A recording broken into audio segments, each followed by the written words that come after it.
in the quiet neighborhoods of Ontario, where residents trusted the faces who cared for their loved ones.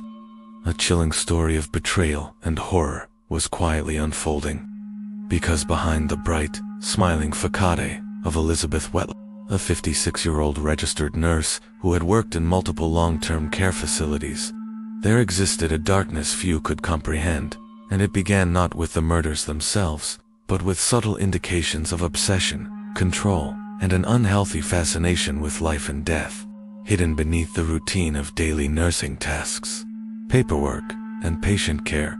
Her colleagues and family never suspected the depths of her malevolence.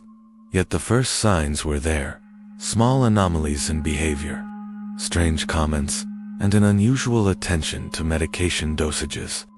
What made Wettlaufer's case particularly horrifying was the manner in which she embedded it into her everyday professional life, committing murder with quiet calculation, choosing victims who were vulnerable and dependent. She used tools at her disposal, insulin injections, to achieve lethal outcomes that appeared natural. This belief of invincibility was reinforced by the system itself, a series of oversight failures and institutional blind spots that allowed her to continue. In the world of long-term care, busy schedules and fragmented communication create a landscape where unusual behavior can be dismissed as eccentricity. As the years passed, her need for control grew. Each act became a reinforcement of her power and a test of the system's detection. She learned how to manipulate timing and oversight to remain undetected, creating a deadly rhythm, a pattern of quiet violence. The environment contributed to her capacity for evil. Patients were isolated and trusting, and a culture of compliance discouraged questioning authority. When investigators finally pieced it together, the story was not of random violence, but of a methodical, psychologically driven campaign of death.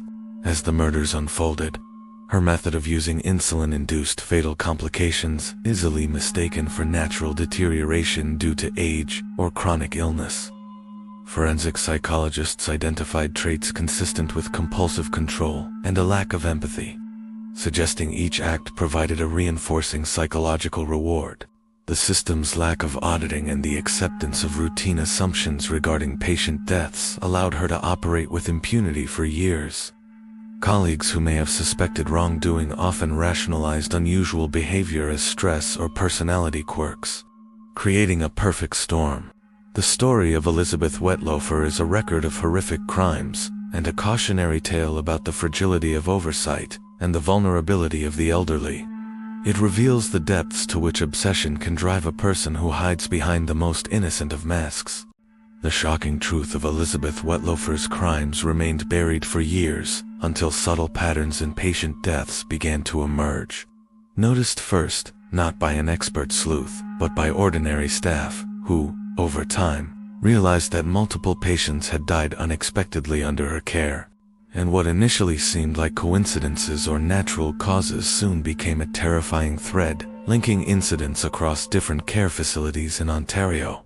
Because investigators, prompted by family complaints, anomalies in medical records, and patterns in insulin administration logs, began to look more closely, meticulously cross-referencing data, speaking with colleagues, and reconstructing events to uncover the extent of the abuse.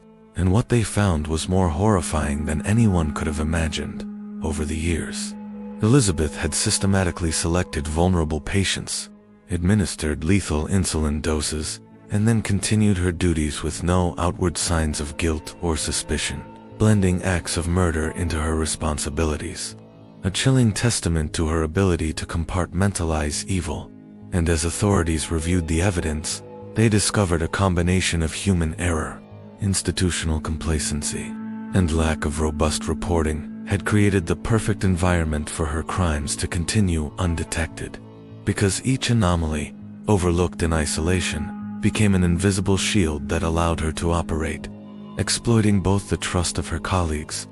And forensic analysis revealed that the deaths, though appearing natural, were in fact the result of carefully timed interventions, subtle manipulations of insulin dosage, and an intimate understanding of human physiology, which enabled her to induce fatal complications. And in the courtroom, the narrative unfolded in chilling detail. with prosecutors presenting evidence of calculated intent, methodical planning, and psychological motivation, painting a picture of a woman who had weaponized both her knowledge and her access. And the media broadcast the story nationwide, creating widespread outrage, fear, and fascination, because the idea that a caregiver could commit serial murder in plain sight struck public trust, and psychological experts weighed in, explaining how her need for control, rage toward the elderly, and obsessive tendencies converged with opportunity, while ethicists, policymakers, and medical administrators began a public discussion on the adequacy of safeguards, oversight, and reporting procedures. And the Elizabeth Wettlaufer case became a cautionary tale, illustrating how human fallibility and institutional weakness can lead to tragedy, forcing society to confront uncomfortable questions about trust, oversight, and the nature of evil, because of the duality of appearances, the caring nurse by day and the silent killer by night, hidden behind uniforms, routines, and smiles, until the revelation shatters all illusions, leaving a community grappling with grief, anger, and the terrifying awareness that vigilance, oversight, and accountability are essential.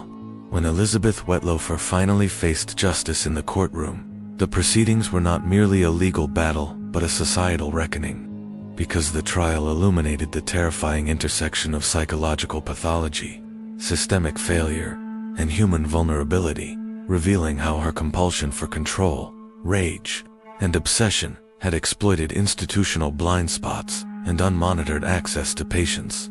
As prosecutors presented a meticulously documented timeline of 8 murders, detailing patterns in insulin administration and deviations from care protocols, the chilling picture emerged of a woman who had weaponized trust, knowledge, and routine to achieve calculated ends. And when the jury returned a guilty verdict, the outcome resonated far beyond the courtroom, prompting national discussion about the responsibilities of caregivers. In the aftermath, policy reforms were debated, healthcare protocols scrutinized, and awareness campaigns launched, highlighting the importance of monitoring, questioning how human systems, designed to protect, could be manipulated by a single individual with intent, knowledge, and pathology, serving as a stark reminder that evil often hides behind the most benign facades, and that systemic weaknesses can amplify individual pathology, and that vigilance, accountability, and ethical responsibility are not mere suggestions, but imperatives, because the lives lost underscore the fragility of systems. As the world reflects on this tragedy, it is the lesson that darkness can reside where it is least expected, behind uniforms and smiles, waiting for the perfect convergence of motive and opportunity to transform obsession into irreversible action. Redefining trust and fear in care. Subscribe Criminal Verse, where every crime hides a story.